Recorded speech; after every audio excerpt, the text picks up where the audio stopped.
Greetings, comrades, and I welcome all of you to the 6th anniversary of the National Unity Platform. Although I'm addressing you from exile, I want to thank all of you for being part of this journey. On this day, 6 years ago, the 22nd of July 2020, I addressed you as we were unveiling the National Unity Platform as the political and electoral platform of the People Power Movement. I told you about the journey and process that we had gone through to secure this political party. I told you about the challenges that we had faced. I told you that we had intended to register People Power as a political party, but Museveni made sure that People Power cannot be registered as a political party. So we had to use creativity in order to secure a political party. And indeed, we unveiled NUP just 3 months to the election of 2020. By the grace of God, we succeeded. I told you about our identity and I made it clear that we were not a political party, but we had a political party. I explained that we were larger than just a political party. We were a movement, a liberation movement. I explained our mission, that our mission was not to be just another opposition political party, but a movement that was intending to put an end to the Museveni dictatorship that had turned our country into a shameful spectacle across the globe. I told you about what Mandela taught us, that under dictatorship, it is the oppressor that determines the course of the struggle. And indeed, it is Museveni and the way he was treating us that had caused us to act in a way that we were acting and to secure a party in a manner that we secured it. Well, since then, NUP has faced different challenges. It has been targeted by the regime. As you remember, our former leader, Mzee Chibalama, was abducted, compromised, and forced to disown us. We have faced court case after court case and the threat of deregistration. We have had our candidates denominated. We have had our members abducted and many killed. We have, been targeted not only by the regime, but even those that purport to be in the opposition. We have been denied funds that we are legally entitled to. We have had attacks and raids on our offices and headquarters, from our former headquarters in Kamocha to our main headquarters in Kavule, and all our offices across the country, including northern Uganda. But we are still standing and we are growing from strength to strength. We have established headquarters across the country, in eastern Uganda, in western Uganda, and even in the Buganda region. And we've gone ahead to establish offices across the country, although we do this amidst numerous challenges. We have won 2 presidential elections, although they were overturned by the military, but the people of Uganda know what they voted for. We have gone ahead to have leaders across the country, but most importantly, we have awakened the young generation. We have awakened the people of Uganda. We've made them know that politics is not just something that they have to live for the so-called intellectuals. It is something that determines their life. We have established and strengthened our diaspora wing. And indeed, it is the diaspora that has played a huge role in the continuous survival of the National Unity Platform. We salute them. We owe all this to the comrades that have sacrificed. Many of them have gone ahead to pay the ultimate price. People like Yasin Kauma, people like Frank Senteza, comrades like Rita Nabukenya. Many of our comrades have been abducted and they're missing to the present day. People like Kanata Muhammad, people like Kawenja Babazi, people like John Bosco Chibalama and Damlira, whose widows were also killed because they died in very suspicious ways. But we refuse to give up. Many of our comrades were arrested and detained after torture. 6 years later, they're still in prison. People like Machete Yasin, people like Kalibara, Sheriff, people like Umar Kato.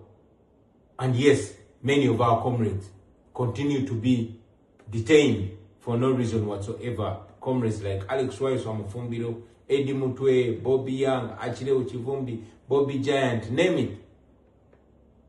We owe it to comrades like Olivia Lutaya, comrades like Doreen Kaija, Sauda Madada, and others that are in prison but refuse to give in because they have not committed any crime. We salute them.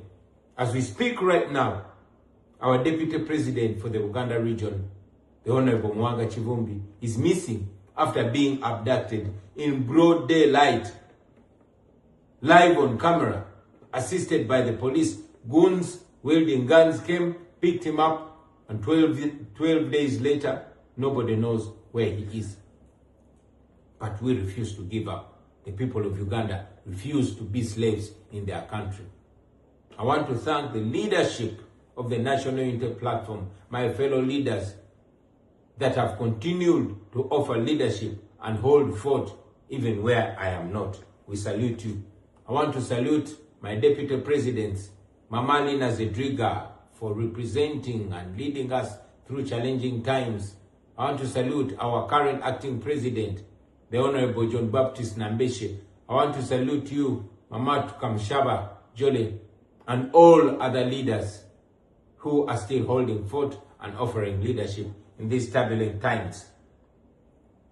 Now, I want you comrades to know that the only way forward is not giving up. The times that we are in are the most turbulent times, but many times we've been told that it gets dark before daybreak. It always gets worse before it gets better. The Museveni regime, like all dictatorships, is in its evening, and dictatorships get more ferocious on their way out. I've given you an example of Saddam's dictatorship and how his son Uday Hussein turned himself into a murderous monster, murdering for fun. But that was the evening at the tip end of that fall of Saddam. You have seen Museveni's son turning himself into a lawless monster, killing for fun, abducting people, and bragging about it. I want you to know that all this is spelling an end to the Museveni dictatorship. All these are signs of the end. So hold fort, don't give up. I want you to understand that tyrants get more dangerous towards their end, but they fall. They finally fall. So hang in there, comrades. I want to request you to reject the diversions, reject the divisions. Let us continue uniting and holding together. I want you not to lose hope, my brothers and sisters. What we're involved in, there's no turning back. It's like swimming in a sea. What we've covered is much bigger than what we have left. We cannot turn back. We just have to swim on, because the end is in sight and victory is in sight. So let's keep going, because we are closer to victory. Don't give up.